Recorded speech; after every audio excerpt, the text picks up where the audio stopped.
We have always been a firm that emphasized outputs as opposed to inputs. So when someone is not sitting in your office, you can't tell, obviously, if they're looking at their computer and doing, banging on the keyboard or whatever it is they do. And by the way, I can do a lot of that and not be very productive. Me too. But we are the ones that want to measure the outputs as opposed to the inputs, and not seeing people. We had to really coach toward, okay, what are the outputs? What are the key performance indicators of paralegals, legal assistants, and attorneys that we can measure now, since we can't see them, and helping develop those key KPIs is what we call them, key performance indicators, and actually holding the team to a little bit different standard. It's not whether you come in and work from 8 to 5, it's what is the output that you have. Okay, I propose to you that we can teach people to do a lot of things in law firms, but it's very hard to teach attitude. Yeah. It's hard to teach values, and going through a very intentional process of in trying to get a new team member in it, and again, I've probably said this before somewhere along the line too, is the worst thing that we hear, that we have heard, is that we can hear, is we have to hire someone by Friday, because then we don't have time to do those things to make sure that, or to attempt to raise the batting average of getting the right person. That's a cultural fit. Certainly we want the technical skills and that kind of thing, but they're a lot easier to teach. And by the way, I believe in fishing rather than hunting when you hire. And what I mean by that is, you've heard the term head hunting, people that go out and call and find someone. I really, have an aversion to that, in that, if they will leave somewhere else and they're not ready to leave, I propose they may leave you for the same reason. So what we want to do is fish and attract people to your firm that are looking, if you will, or maybe they're not quite satisfied. And the way that we attract those people has to do initially with just how we present the potential employer.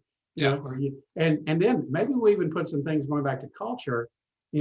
We have a little bit of a funky culture. Our culture is this, and then when we do the interview process, they actually can see and feel some of that. And you're more likely, again, you're never going to bat 1,000, but you're more likely to raise the batting average to get someone good in, because once again, and this, that you cannot measure the cost of a bad hire. We use the word optimum, and most times we say we want to maximize things.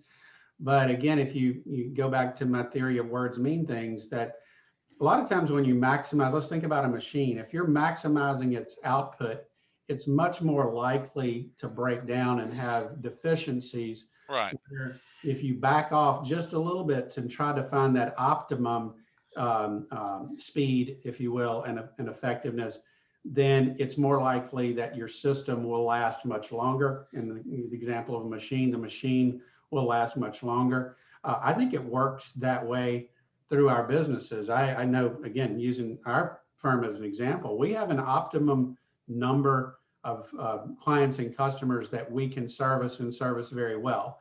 It's hard to tell someone, hey, you know what, I'm not going to be able to get there for a couple of months or whatever the term is, but we explain the why. Like you said, you get too many in the system, it can actually muck up or slow down the system itself, and then everyone suffers. So it's up to, I'll say, you and me as the managers to look at those things and make those decisions. And I'm not going to say we make the decisions right all the time, but if you ignore and you want to say we want to maximize everything, I propose to you, your machine might break down, and that it takes longer to fix one that's totally torn up. Well, even pushing a case to trial or not. So, most of the time, if you say no, no, no, and you get all the way to the courthouse, you will get a higher offer than if you settle 6 months before. Yeah. Now, on a catastrophic injury or death case, it's almost always worth pushing it. There are other cases where the increase in value versus the increase in the expenses the client's going to have to pay And frankly, if you look at the amount of attorney work you have to do for that, you may be better off taking 10 grand off your fees and getting it done 6 months in advance than doing $50,000 of legal work to make the extra 10 or 15 grand.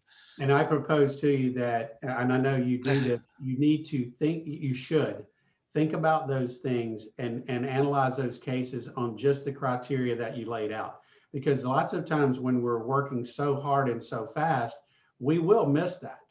Yeah. And again, I'm not talking about your firm or any firm in particular, but you don't want to settle short, and that's not good for the client. And you don't want to do what you just said, saying it's gonna take another 6 months to get you another X, and X is not worth it. I have a good friend who formed Vista with me, Chad Dudley. Yeah. He thinks that the right number is about 10% of the people in your firm should know everything. So what do I mean by that? If you're a 30-person firm, there are probably 3 people that there should be total 100% transparency, and then you have to be obviously selective.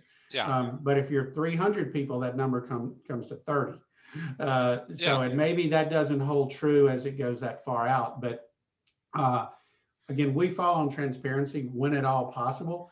I don't believe in sharing payroll numbers and things Right. like that. I mean, there are certain things that when I say total transparency, it doesn't go that far. But hey, you know what? Our paralegal compensation was X, and that's all the paralegals together. So Right. you don't know who, but those things become relevant